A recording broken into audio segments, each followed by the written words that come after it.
Serampur Mission. In 1799, four other families arrived in the Hooghly River in an American ship. As they had no permission from the East India Company to stay in Calcutta, they had been advised to go straight to the Danish settlement of Serampur, about 15 miles upstream from Calcutta. After some parleying, they were left in peace, but it was made clear to them that they would not be allowed to join William Carey in Calcutta. This news had been brought to Carey, and he decided that he would come and join them. Accordingly, he sold his factory and removed to Serampur early in 1800s. Thomas also came there a little later. Thus began the Serampur mission. A large house and compound near the river were brought, and here the community which Carey had planned took shape, and as the years passed, developed an astonishing range of activities. Two men, Joshua Marshman and a schoolmaster, and William Ward, a printer, joined in partnership with Carey in his ministry. Their first object was to get the Bengali New Testament printed. Carey's press was set up and entrusted to William Ward, since it was an accepted principle that the mission should be self-supporting. Marshman and his wife started boarding schools for Anglo-Indian boys and girls, children of fee-paying parents. These schools quickly became popular and brought in income, and the press too was able to earn money by accepting orders from outside. The printing of the Bengali New Testament was finished early in 1801. Its publication led to an unexpected result.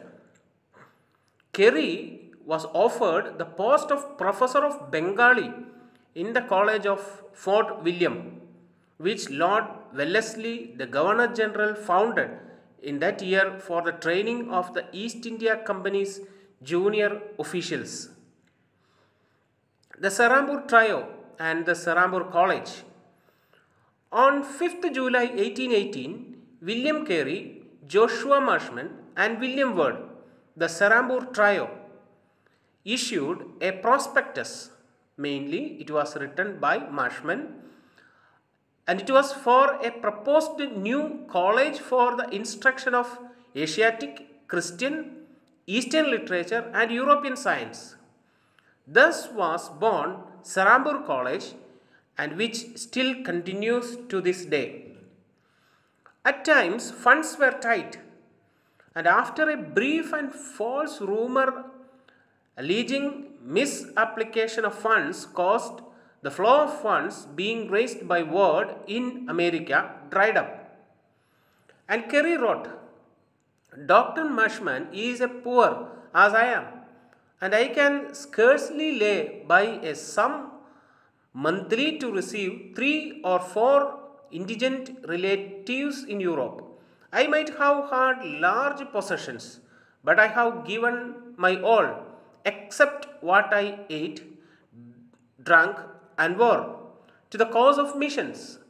And Dr. Marshman has done the same, and so did Mr. Ward."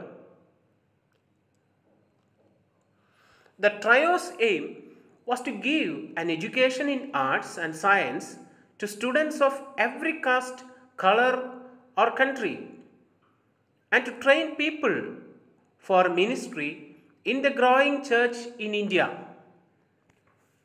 From its beginning, the college has been ecumenical, but this means that it has no automatic basis of support from any one branch of the Christian church. Prior to 1818, the Serampur Trio had worked together in providing education for their own children and other children, including females of the native Indians. Over the years, this love of people and Jesus helped him to learn several Indian languages and enabled him to translate the Bible into many languages of North and East India.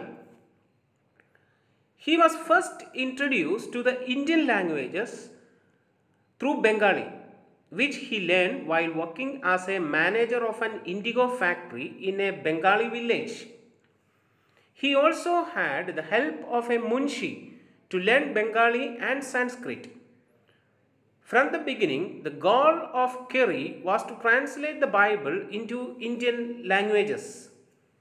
So, as soon as he started learning the Bengali language and Sanskrit and had developed some confidence regarding the structures and words of these languages, he started a translation of the New Testament into Bengali. In the process, Carey became an excellent grammarian and lexicologist of many Indo-Aryan languages. But it soon turned that his translation skills were far behind his knowledge of grammar and lexicon. Thank you.